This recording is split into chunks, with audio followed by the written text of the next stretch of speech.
ಅತಿ ಕಡಿಮೆ ಸಮಯದಲ್ಲಿ ಬೇಳೆ ಸಾಂಬಾರು ಸಿಂಪಲ್ ಆಗಿ ಮಾಡುವ ವಿಧಾನ. 1 ಕಪ್ ಬೇಳೆ, ಸ್ವಲ್ಪ ಹಸಿಮೆಣಸಿನಕಾಯಿ, 1 ಈರುಳ್ಳಿ,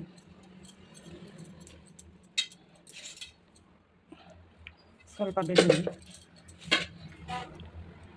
2 ಟೊಮೊಟೊ, ಸ್ವಲ್ಪ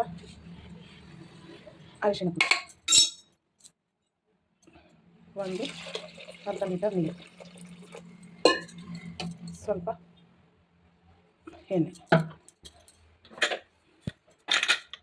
ಕುಕ್ಕರ್ ಮುಚ್ಚಳವನ್ನು ಮುಚ್ಚಿ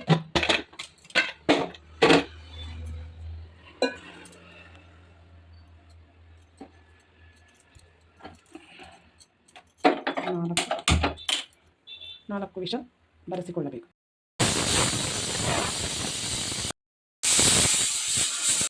ಇಲ್ಲಿದೆ ಕುಕ್ಕರ್ ವಿಷಲ್ ತೆಗೆಯೋಣ.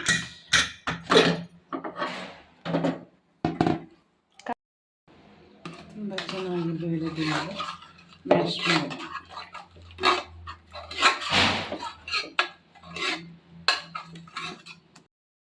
ಎರಡು ಸ್ಪೂನ್ ಎಣ್ಣೆ, 1/4 ಸ್ಪೂನ್ ಸಾಸಿವೆ, 5-6 ಹೆಚ್ಚಿಗೆ ಬೆಳ್ಳುಳ್ಳಿ,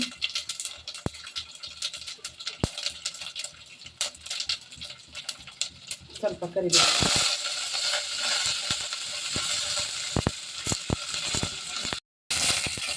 ಅರಿವಿನ ಪುಡಿ, ಸ್ವಲ್ಪ ಒಣಮೆಣಸಿನಕಾಯಿ,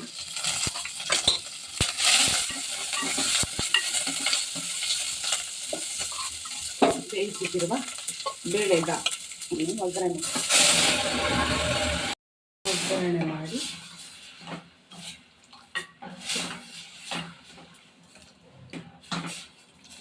ಒಂದು 3 ನಿಮಿಷ ಕುದಿದರೆ ಸಿಂಪಲ್ ಆದ ಬೇಳೆ ರಸಂ ರೆಡಿಯಾಗಿದೆ. ರುಚಿಗೆ ತಕ್ಕಷ್ಟು ಉಪ್ಪು. ತುಂಬ ಚೆನ್ನಾಗಿ ಕುದಿತಾ ಇದೆ. ಈಗ 3-4 ನಿಮಿಷ ಬೇಯಿಸಿದರೆ ಸಾಕು. ಇದರ ಜೊತೆಯಲ್ಲಿ ಬೇಕಾದರೆ ಜೀರಿಗೆ ಪುಡಿ ಮತ್ತು ಕರಿಮೆಣಸಿನ ಪುಡಿ ಬೆರೆಸಿಕೊಳ್ಳಬಹುದು, ಮತ್ತು ಬೇಳೆ ಸಾರು ಪುಡಿನ ಹಾಕಿಕೊಳ್ಳಬಹುದು. ಬೇಡವೆಂದರೆ ಬೇಡ, ನಾವು ಇಲ್ಲಿ ಏನೂ ಹಾಕುವುದಿಲ್ಲ, ಹಾಗೆ ಮಾಡಿದ್ದೇವೆ. ತುಂಬ ರುಚಿಕರವಾಗಿದೆ. ಬೇಗ ಸಮಯದಲ್ಲಿ ಬೇಗ ಮಾಡಬೇಕು. ತುಂಬ ಚೆನ್ನಾಗಿದೆ.